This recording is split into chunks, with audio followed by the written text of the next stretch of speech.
የአዲስ ምዕራፍ ሰዓታችን ላይ ደርሰናል። የዛሬውን ባለ ታሪክ አይተን እንመለስ።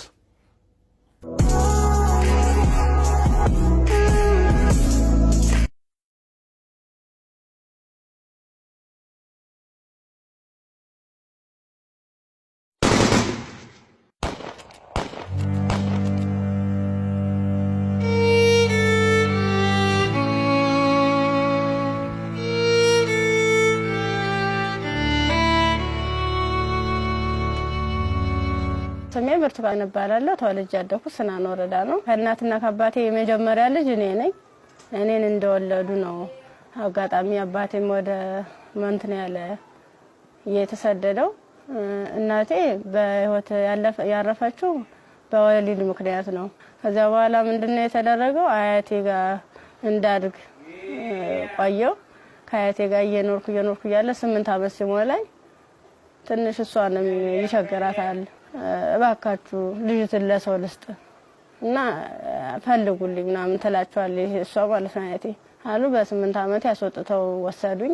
ከዛ እሱ የሁለት ልጆች አባት ነው፣ አንድ ሴትና አንድ ወንድ እና እነሱን እያሳደኩኝ ልብስ የምሳጠብ የልጆችን ማለት ነው ካልሲ ያጥባለሁ፣ ወጥ እንድሰራ ሙያ እንድለማመድ እነሱ እያበረታታችኝ ሴትዮዋ ኢቭን በዓላት ራሱ ሲኖር ማንኛውንም ነገር ሲኖር ለልጆቹ ልብስ ሰርፕራይዝ ይገዛላቸዋል ወደ አመት ምናምን ሲመጣ። እኔ ደግሞ ሴትዮዋ ከምትለብሰው ልብስ ተቀድና ተጣጣፋጥነት እየነበርኩ እንትን ብላ በመኪና እንኳን አይሰፋም እቤት ነበር በመርፌ ተሰፋው ነበር። እሱን ለብሼ እሄዳለሁ። ጫማም የተወርቁ የወደቀውን ልጆች ተጠቅሞ የጨረሱትን እሱን ሰጎትት ምን ስል የባለም እንደዛው እየተማርኩኝ እያለ የሆነ ደረጃ ተሸላሚ ሆንኩኝ። እስከ 8 ደረስኩ። ከ8ኛ ክፍል በኋላ የሆነ ስራ ቤት ልብስ የሆነ እየጎረመስኩ ስመጣ ስራው እያያዘኝ ትምህርቱም እያያዘኝ እየከበደ ሲመጣ ስራዬን ለዲቱ ሙሉ ሰዓት አንተደላለሁ አልተኛም ነበር። 24 ሰዓት ነበር። ከዛ ዩኒቨርሲቲ ኢንተርሶርት ያከፍል ጨረስኩ። 12ም ያው 392 አመጣው። ውጤት ከመጣ በኋላ ወደ ዩኒቨርሲቲ ተመደብኩኝ።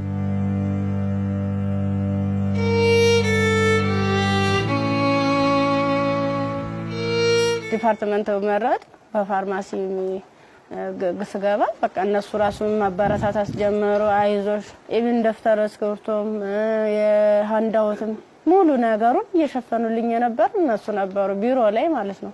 አሪፍ ውጤት ነበረኝ። ከዛ መጨረሻ ላይ ልክ 1 አመት ተማር፣ 2ኛ አመትም ተማር።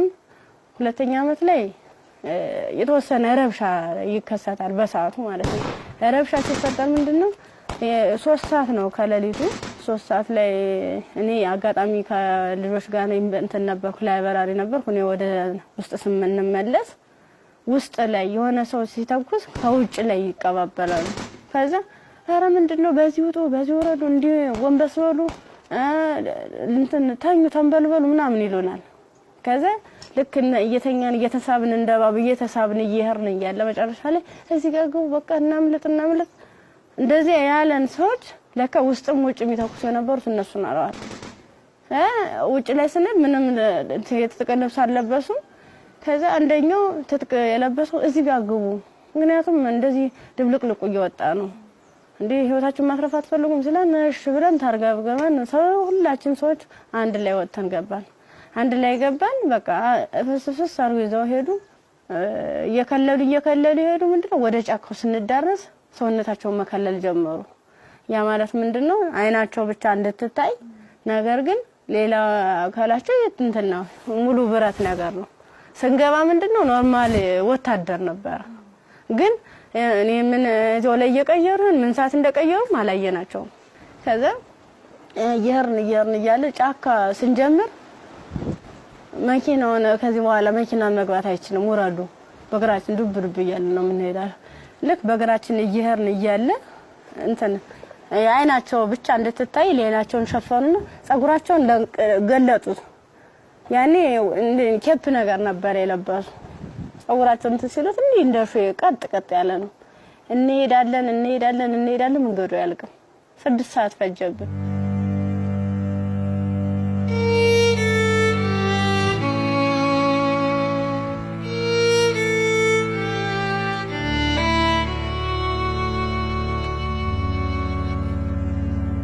መረስ አይቀርም ስንደርስ ምንም ነገር የለም ቤት የለም ምን የለም በቃ የሆነ ሜዳ ነገር አለ ትክክለኛ እንትን ማለት ነው አረንጓዴ ነገር አለ እዚህ ጋር ስፖርት ስሩ ይሄንን ስልጠና መውሰድ አለባችሁ በዚህ ነው አሁን ያመጣናችሁ ምንድነው እናንተን ፈልገናችሁ ነው በቃ ለትጥቅ ስለፈለግናችሁ ስልጠናዎችን መውሰድ አለባችሁ መማር አለባችሁ ከዛ ሳናቸው ይዋል እያደር ትንፍስ እንዳትሉ እና ዳቦ ሲሰጡ እንደ ዳቦ ነው እንደ ንስ ይያሉ ነው እንደዚህ የሚወረውሩልን ማለት ነው አይጠጉንም ሁሉ ከዛ ይወረውሩልን እያነሳን እንበላለን ያው ፈዳ አይደለም ይርበናል ምን ጠጣው ውሃ ስናጣ ደግሞ በለበስነው ልብስ እየዘፈዘፍን ምንጭ ነገር እናገኛለን ወራጅዋ ዝም ብሎ ቆሻሻ የተገደበ ነገር እናገኛለን እሱን ልብሳችንን እንዘፈዝፍና እንዲ ለመጥለቅም ስለሚቀፍ ልብሳችንን ዘፈዝፍና ልብሳችንን እየጫመቅን ነበር እንደዚህ ያንጠፈጠፍን ነበር ልብሳችንን እየመጠጥን ምንጠጣ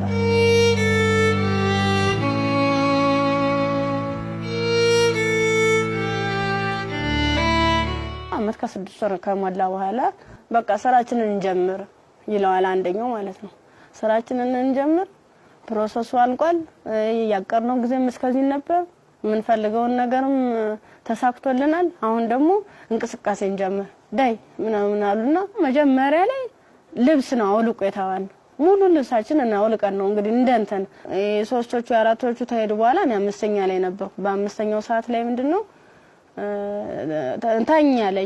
ታኛው ከተኛው በኋላ እየተካኩ ነበር ሲደፍሩ የነበሩ ማለት ነው ከዛ እየተካኩ እየደፈሩ ከደፈሩ በኋላ ምንድነው እንትን ራሴን ስስት አይ እንደዚያ ከሆነማ በዚህ ነው ስሜታችን የሚኖርልና እንደዚህ ያደርጋ ይሆነ እንደ 6 አይነት ነገር እንደ 6 ይሆናል እንደ ፌሮ እንዲ ነው ቀጥታ እንደዚህ ሲወጉ የነበረ ማለት ነው ጥቅጥቅ ካደረጉት በኋላ ስዳስ ሰው ራሱ ቁስሉ ይታወቀኝ ነበር ዘንዲታኝቼ ወድቄ ራሱ ማለት ነው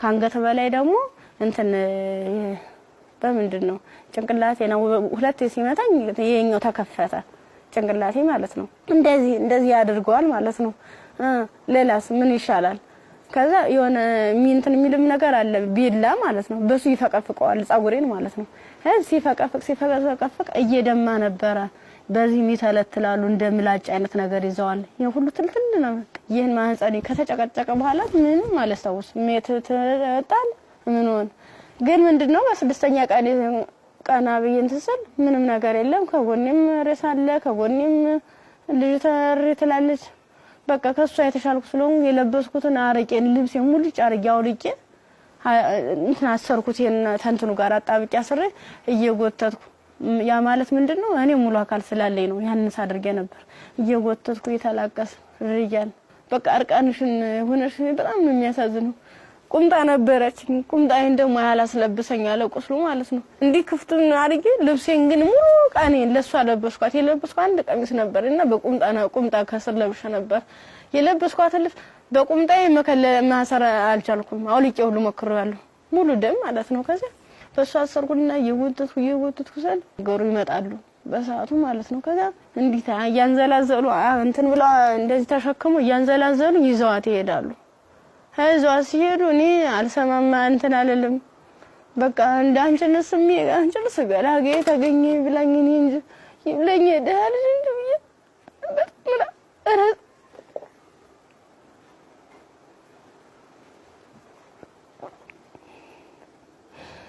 ይብለኝ እኔ እንጂ ብዬ ያርኩኝ ከዛ ያርኩኝ አላቀርኩኝ ሀገሩን እንዳልጠየቅ ምኑን ልጠይቃቸው በቃ ውስጥ የተጨነቀው ሁሉ መጨረሻ ላይ ጫካውን ስጨርስ ከተማ አገኘ ከዛ አባቴ እኔ ምን ዩኒቨርሲቲ ተማሪ ነበርኩኝና ልብሴን አጋጣሚ ልብስ ለብሼ እጅ ሌባ ወስዶብኝ ነው እስኪ ማከ ገዛልኝ አልኩት ስገዝለው 50 ብር ሚላ ሰናገኝ ከሱ ላይ 50 ብር ከፍሎ ልክ አንድ ዝምሮ ጥቁር በጥቁር አይነት ነገር ነው እሷን አለበሰኝና በቃ ልጅሽ ሊሊ ብሎ ዩኒቨርሲቲ ሲሄድ ቀጥታ ዳይሬክተሩ ቢሮ ነው የገባሁት።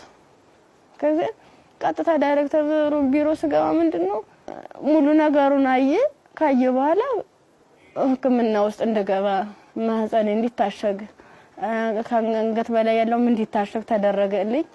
አሳሸገኝ እያለ በቃ ሰለችኝ ማለት ቁስሉም ሊድን አልቻለም።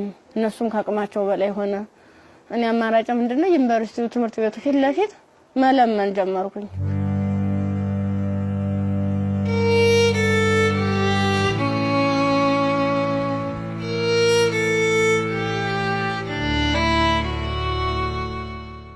እንደ ኢንፌክሽን ፈጥሯል መሰለኝ ብዙ ቀን ስለቆየው 6 ቀን ማለት ቀላል አይደለም። ያን እየቆራረጡ እያወጡ እያስተካከሉ እያጠሙ ሲሉ መጨረሻ የልብም ኬዝ እንዳለብኝ የታወቀም እዚያ ነው።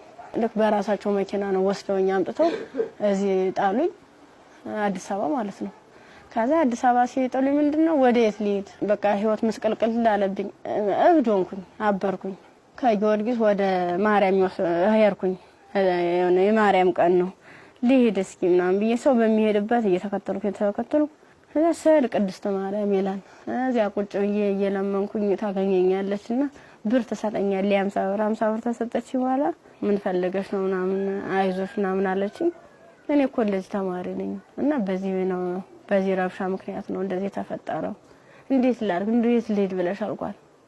የት ልሂድ ብለሽ ስላት አይ እንደዚህማ ከሆነ ክሊኒክ ጤና ጣቢያ እንውሰድሽ ብሎ ጤና ጣቢያ ሲሄድ የምጥ መርፌ ሰጡ። እስቲሽ አደረጉ።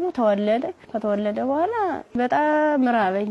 በቃ ምኑን ላጥበው ማጣው ሳጣ ሲርበኝ ማዘር ተሬዛ ጋር መጣሁኝ።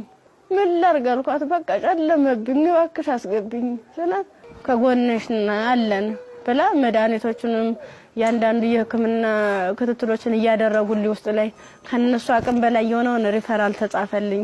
በረንዳ ላይ የነበርኩት ወደ ቤት እየተቀየረ ሰው ቤት ማደር ጀመርኩ። እያልኩኝ በእነሱ ጥረት በእነሱ ጥንካሬ በማዘር ተሬዛ ማለት ነው ለልጁም ሆነ ለኔ ህክምና ወጪዎችን ያንዳንዷን እየሸፈነች እሷ እንደ እናት ሆና እየመከረችኝ እያጽናናችኝ እንባዬን እያበሰችኝ ነበር። አንድ እሷ ናት።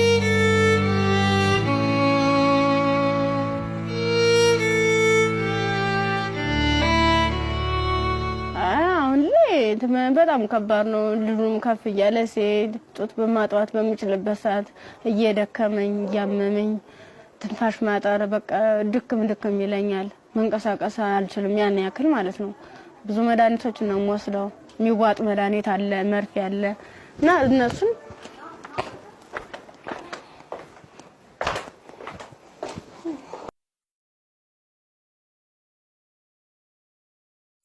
እነዚህ ነው መድኃኒት እየወሰድኩ ያለ። በቃ እነዚህ የሚዋጥ መድኃኒት አለኝ፣ መርፌ አለኝ። ይሄን ነገር ነው እየወሰድኩ ያለው እና ይሄን መድኃኒት ስወስድ ደግሞ ለኔ የሆነ ማለት ምግብ ያስፈልገኛል። ምበላው መጠጣው የለም። መታየት ነው። ደረቅ ኮሾሮ ነው። አሁን ቅድም እንደውም ሳዘጋጅ ነበር። ኮሾሮ እዚህ አለ ዘፍዝፌ ነው የነው እየበላ ያለው። አሁን የራስ ብሏል። የዘፍዝፌው ስለቆየው ቅድም ነው እናንተ ቀረጻ እያዘጋጃችሁ ያለ የዘፍዘፍ ማለት ነው። የዘፍዝፍ ካለ በኋላ ለልጅ ምንድነው ፍትፍት አድርጌ እኔ የምበላታለሁ እሱም የሚበላት ይችል ነው እና ሙዝ ምናምን እገዛለታለሁ። ብስኩት መጠለያ ያስፈልገኛል። አሁን ያለበት ቤት ስፖንሰር አንድ ወር ከፍሎልኝ ነው ሄደ።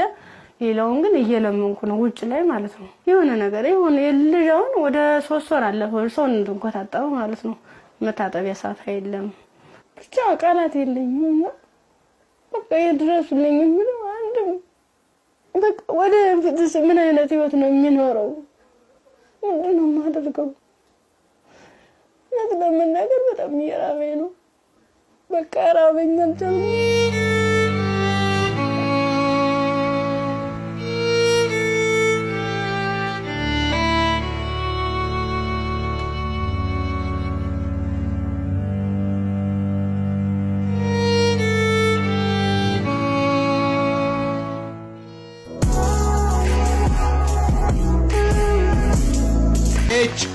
ኤች ሞተር ዘይት ለአፍሪካ መልክዓ ምድር እጅግ ተስማሚ በሆነ በጀርመን ቴክኖሎጂ በከፍተኛ ጥራት የተመረቱ ኤች ሞተር ዘይት፣ ኤች ግሪስ፣ ኤች ኢንዱስትሪያል ዘይቶች። የአቅርቦት እጥረት አይታሰብም። ኦቪድ ሪል ስቴት ልማትን ራዕዩ አድርጎ እጅግ ግዙፍ በሆነ ቦታ ላይ 60,000 መኖሪያ ቤቶች የሚገነቡበት ስማርት ከተማ ለቤት ፈላጊዎች ለማስረከብ 24/7 ሌት ተቀን በመስራት ላይ ይገኛል። ራዕያችን ልማት ነው።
ኤዲሰን የኤሌክትሪክ ዕቃዎች፣ ኤዲሰን አምፖሎች፣ ማከፋፈያዎች፣ ብሬከሮች፣ ሽቦዎች፣ ኤዲሰን ስታቢላይዘሮችን ከተለያዩ የኤሌክትሪክ መደብሮች ያገኟቸዋል።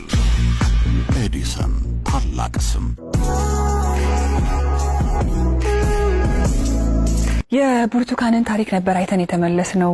ከዚህ ቀደም ብዙ አይነት እንደዚህ አይነት ታሪኮች ተሰርተዋል። ግን ይሄ እውነት ከኢትዮጵያዊነት የወጣ ፍጹም ኢትዮጵያ ውስጥ ይሄ ነገር ሲያጋጥማል ወይ ብለን እንድናስብ ራሳችንን እንድንጠይቅ የት ነው ያለነው የቱ ጋር ደርሰናል ብለን ያየንበትም ታሪክ ነው። ብርቱካን በጣም ተስፋ የነበራት ለዓላማዋ ታግላ እዚህ ጋር የደረሰች ጎበዝ ጠንካራ ወጣት ተማሪ ነበረች። ከዛ በኋላ ግን የመጣባት ነገር የሚያሳዝን ነው።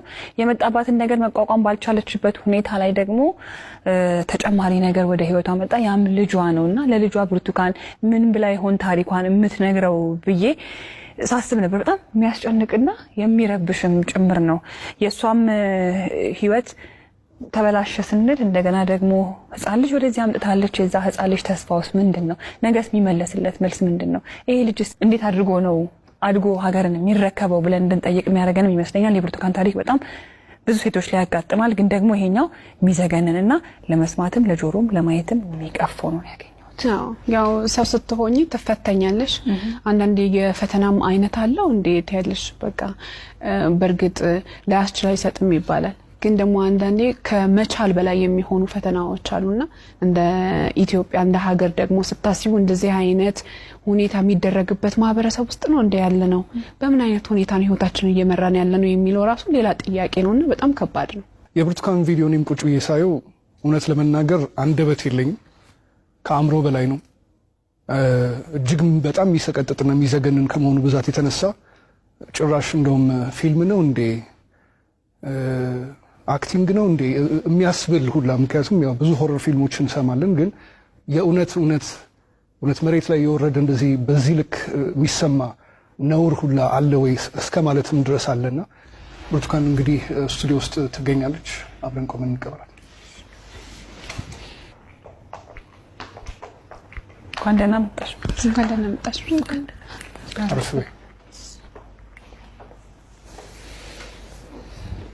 ዲንሽ ብርቱካን እንኳን ደህና መጣሽ። በጣም ነው የምታምሪው።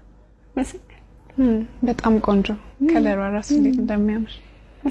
ያው ዩኒቨርሲቲ ስንሄድ ሁላችንም የምናስበው ነገር አለ አይደል? ቤተሰብ ጋር ያለው ደስታ አለ፣ ስትሄጂ የምትዘጋጁ ዝግጅት አለ።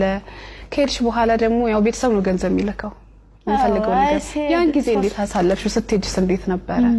ስሄድ 300 ብር ነው የተሰጠኝ። ያ ማለት ያን 300 ብር የሆነ ቦታ ላይ ትላካል ማለት አይደለም፣ አድርሶ የሚመልሰኝ ነው። አመት ሙሉ የሚዘልቅ ማለት ነው። ጓደኞቼ በፕሌን ጓደኞቼ በመኪና እየተመላለሱ በዓላትን ሲውሉ እኔ ግን ለአንድ አመት ተውሎ 300 ብር ነው ካልኩሌት ተደርጎ ይሰጠኝ ነበር። ስንት ነበር ትራንስፖርት? 150 ብር ነበር መሄጃው። እንደ ሴት ደግሞ ለሴት የሚያስፈልግ ነገር አለ፣ የምንቀባው አለ፣ የተፈጥሮ ጉዳይ አለ። ለዚህ ሁሉ ነገር ገንዘብ ያስፈልጋል። በምን ነበረ ያን ነገር? ጓደኞቼ የተሻለ ህይወት ነበር እንትን የሚሉ ባለሀብት ልጆች አሉ። እነሱ ነበረ የሻር እያደረጉ እያዋጡ ነገሮችን የሚሸፍኑ ኢቨን ሞዴስ ራሱ ይገዙልኝ ነበር። ጓደኞቼ ነበር ከጎን ያሉት ማለት ነው። እሺ ከዛ በኋላ ያ ሁሉ ነገር አለፈና ዩኒቨርሲቲ ገባሽ። ዩኒቨርሲቲ ገብተሽ ሁለተኛ ዓመት ተማሪ ሆነሽ ነው ይሄ ነገር ያጋጠመሽ። እንዴት ነበር እስቲ ጊዜውን አስታውሽ? ማለት በጣም ነው የሚከብድ። 3 ሰዓት ላይ ልክ ከላይ ወረ 3 ሰዓት ዘጋብኝ። መመለስ አልፈልግ እንደ ወጣሁኝና የሆነ ይሮራጣሉ ማለት ነው ሰዎች። ስንሄድ በቃ ኧረ እንደዚህ ተኩስ የተነሳ ለምን ትሄዳላችሁ? በቃ በዚህ ሄዱ ነው በዚህና እንትን በሉ እዚያ ካግቡና ሲሉን እኛ በሰዓቱ ተኛን ተቆርቁሮ ነው የመሰለን። እኛ እንደዚህ ለማትረፍ ነው ብለን ተንደርድረን ራሳቸው መኪና ገባን። የነሱ መኪና ምን እንደሆነ ረብሻ የሚፈጥሩ ሰዎች በመጡበት መኪና። አዎ ከፍተ ነው ከኋላ 1 አመት ከ6 ወር ነው እዚያ የቆየነው ጫካ ውስጥ ምንም ነገር ሳይፈጠር። አመት ከ6 ወር ምን ነበር የሚሏችሁ? ትጥቅ ነው ልንቀየራችሁ ነው ትታጠቃላችሁ፣ አለበለዚያ ያሰብነው አለ እሱ እንሰራለን አብረን ምን ይሆናል እያሉ። የት ነበርስ የምታድሩት? እዚህ ውጭ ላይ ብዙ ጊዜ ዛፍ ነበር እንዲታከልል ተነመለ ነበር። እዛ በምትሆኑበት ጊዜ በተለይ ለሴቶች አስቸጋሪ ሁኔታ የንጽህና መጠበቂያ ማግኘት ነው። ያንንስ እንዴት ነበር የምታሳልፉት? የምን ንጽህና መጠበቂያ ነው? በቃ ዝም ብለን ስናክ ነበር የምንውለው። ከ1 አመት ከ6 ወር በኋላ ምንድነው የተፈጠረው? መጨረሻችን ላይ ሰልፍ አሰለፉን። እርቃናችንን አውልቀው ልብሳችንን ካወለቁ በኋላ ሰልፍ አስያዙ። እኔ አጋጣሚ ከ5ኛ አካባቢ ላይ ነበርኩኝ። ግንኙነት ከተደረገ በኋላ እንዲህ ሲጨቀጭቁ ራሱ በፌሮ ሲወጉ አላስታውስም። ደንዝዟል ሰውነት። ምን ያህል ሰው እንደተደረገ ምን እንደተደረገ አላውቅም። በ6ኛ ቀን ስነቃ እንደ ማባላ ነው የሚፈሰው።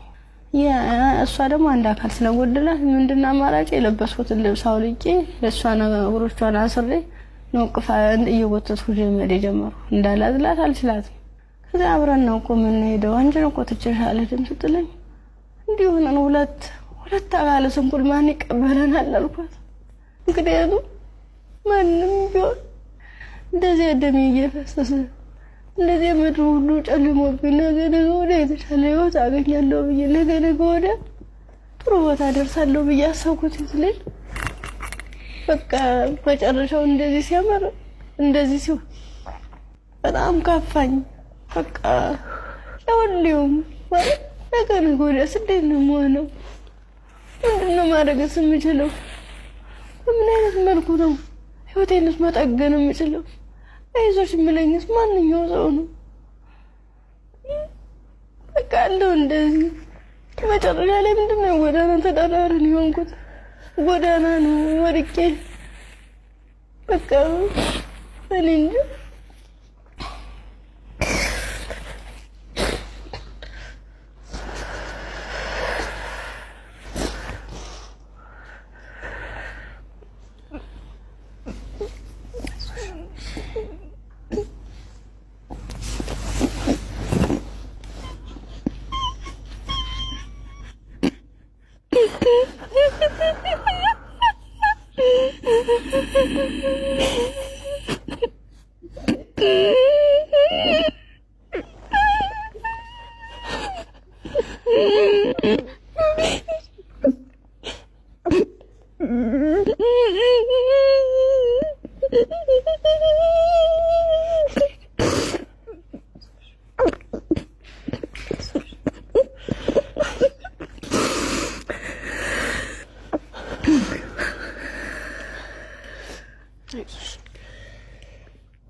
አንዳንድ ታሪኮች ለመስማትም በጣም እጅግ በጣም ይከብዳሉ። እኛ ጋር ይሆናሉ ይፈጠራሉ ብለንም እንጠብቃቸው አይደሉም። ሴት ሆኖ ለመስማት ይከብዳል፣ ሰውም ሆኖ ለመስማት እንደዚህ አይነት ታሪክ ይከብዳል። ያው ከመሞት መኖር ይሻላል ይባል የለ።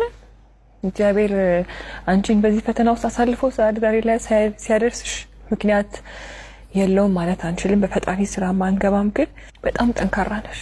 እኔ በዚህ ሁሉ ችግር ውስጥ ያየሁት ያንቺን የመንፈስ ጥንካሬ ነው። አሁን ላይ ልጅ አለሽ። ልጅሽን ስታዩ ምን ይሰማሻል? ይከፋኛል በጣም። ምክንያቱም እሱ ባይኖር ያን ያህል እንትን አይደለም ነበር ማለት ልጅ ስትይዥ ከባድ ነው። ለልጅ ስትይ እያልሽ የሆነ ትታሰሪያለሽ። ልጅ ነው እንጂ ራሴ አትይም። በቃ ምን አለበት ወይ ጤነኛ ልጅ በሰጠኝ ነው። ካልሆነ ደግሞ እኔም በሽተኛ እንዴት ነው የማደርገው? ልጁን ለማልቀ ሁለቴ ነው 3 ጊዜ ጥዬው ሁሉ ይጫለው። እዚያ ውጭ ላይ ተመልሼ እንዲህ ሳይው እማ ያለ ወደ እኔ ይመጣል። እናፈሩን በበላሁት በቃ አብረን እንሞታታለን ብዬልሽም መቀፈርቂ እንደገና ራሴን ይቅርታ ጠይቄ እንደ ትልቅ ሰው ጥያቄና መልስ በራሴ እየተመለሰ እንደዚህ ከሆነ ሽናን ደየሽ ከፋርጌ ይሄዳለሁ። ያሳደጉሽ ቤተሰቦችሽ በጠፋሽበት ወቅት ከዛ ሁሉ ነገር ሲሆን ይሄን ሁሉ ታሪክ ያውቃሉ፣ ግን አልቀበልም ነው ያለ። አሁን ላይ ጤናሽ እንዴት ነው? ሕክምና በጣም ያስፈልገኛል። ከሕክምናም በላይ የምክር አገልግሎት ያስፈልገኛል። ነገ ብርቱካን ምን ብታገኝ ትመኛለች? እኔ አሁን የምፈልግ አንድም በጤንነቴን የሚከታተለኝና በቃ ትምህርቴን መማር የምፈልገው ወደፊት የተሻለ ህይወት መኖር እፈልጋለሁ። ልጅን በጎን አይኑን እያየው እየተጫወቱ አብሬ እንደ እናት እንደ አባት እንደ ወንድም ከጎን ይሆንልኝ። እሱም አድርጎኝ ጠብ እንዳያገኙ ተሻለ ህይወት እንድደርስ ነው የምፈልገው። ዛሬ ወደ አዲስ ምዕራፍ የሚያሸጋግሩሽ ስጦታዎች እኛ እናበረክትልሻለን። እንግዲህ ብርቱካን በጣም ብቻሽን በከባድ ሁኔታ ልጅሽን እያሳደግሽ ነው የምትገኘው። በመሰረታዊነት በመጀመሪያ የሚያስፈልግሽ ደግሞ የቤት ኪራይ ድጋፍ ነው። ኢቢኤስ ቴሌቪዥን ይሄንን ስለሚያምን ደግሞ የ1 ዓመት ያለምንም ሀሳብ ከልጅሽ ጋር ሆነሽ ራስሽን እስክትቋቋሚ ድረስ የ1 ዓመት የቤት ኪራይ ይሸፍንልሻል። ሌላው እንግዲህ እኔም በጣም ተርቤያለሁ። ልጄንም ለማጥባት ደግሞ መብላት አለብኝ። ካልበለው ደግሞ ወተት የለም ጡቴ ብለሻል። እውነት ነው። እናት ስንሆን ደግሞ የበላነው ሁሉ ደግሞ ወደ ልጃችን ነውና መብላት፣ ራስን መጠበቅ መጥፎ ነው ይባላል። እውነትም መጥፎ ነው በጣም። ስለዚህ የ6 ወር አስቤዛ ደግሞ ኢቢኤስ ይሸፍንልሻል። ከቤት ኪራይና ከአስቤዛ በተጨማሪ ደግሞ የልብስ ማጠቢያ ማሽን ኢቢኤስ ቴሌቪዥን ያበረክትልሻል። በጣም ትምህርትሽን ትወጃለሽ፣ መማር ትፈልጊያለሽ፣ መለወጥ ትፈልጊያለሽ። ባላሰብሽው ባልጠበቅሽው ሁኔታ ከትምህርትሽ ገበታ ወደ ኋላ ቀርተሻል። ያኔት ኮሌጅ ደግሞ በመረጥሽው በፋርማሲ ሊሆን ይችላል፣ በነርሲንግ እንዲሁም ደግሞ በላቦራቶሪ ቴክኒሻንነት 2 ቅርንጫፎች አሉ። ከሁለቱ በአንዱ ቅርንጫፍ መርጠሽ ትምህርትሽን እንድትከታተይ ትምህርት ቤት ወጪሽን ሙሉ በሙሉ ይሸፍንልሻል። እኛም ህልምሽ ተሳክቶ ስትመረቂ ደግሞ ለመምጣት ያውቃል። አሜን። ሌላው ደግሞ የሰው ልጅ ሁሉ ነገር ለማድረግ ጤናው ነው ቅድሚያው ነገርና ብርቱካን የልብ ኬዝም አለባት፣ እንዲሁም ልጇም እንደዚሁ ሕክምና ያስፈልገዋል። ከምንም ነገር በላይ ደግሞ የሳይኮሎጂ ባለሙያዎች እንደዚሁ የሚያዩ ይኖራሉና የሕክምና ድጋፍ ያስፈልጋታል በተለያየ አይነት መንገድ፣ የልብም እንደዚሁ የሳይኮሎጂም የልጇም ጤናም ጭምር ማለት ነውና በዚህ ላይ ደግሞ ድጋፋቸውን እንድታደርጉ እንላለንኛ። እንዲሁም ደግሞ ሀገር ውስጥም ከሀገር ውጭም ያላችሁ መልካም ደጋግ ኢትዮጵያውያን ይህን ፕሮግራም የምትከታተሉ እንግዲህ መቼም ዝም እንደማትሉ ፍጹም እምነታችን ነው። ከብርቱካን ጎን ነን የምትሉ በዚህ አድራሻዋ ልታገኟት ትችላላችሁ። በቃ ሙሉ ነገር ላደረጋችሁልኝ ገዛ ላደረጋችሁልኝ ሁሉ ነገር ተበበ ከልብ አመሰግናለሁ። ኢቢኤስ ቴሌቪዥንም እድሜ ጤና ይስጥልን። በጣም ነው ማመሰግነው። እወዳችኋለሁ፣ አከብራችኋለሁ። ነገ ወደ ደግሞ የኔ ህይወት ተሳክቶ የኔ መጥቼ እናንተ መጥቼ እዚህ ውስጥ ማስደስተበት ቀን ይናፍቀኛል። ደግሞ አደርገዋለሁ። እናምናለን እኛ። የአዲስ ምዕራፍ ሰዓታችን ይህን ይመስል ነበረ። እሑድም በኢቢኤስ ይቀጥላል። መልካም ጊዜ።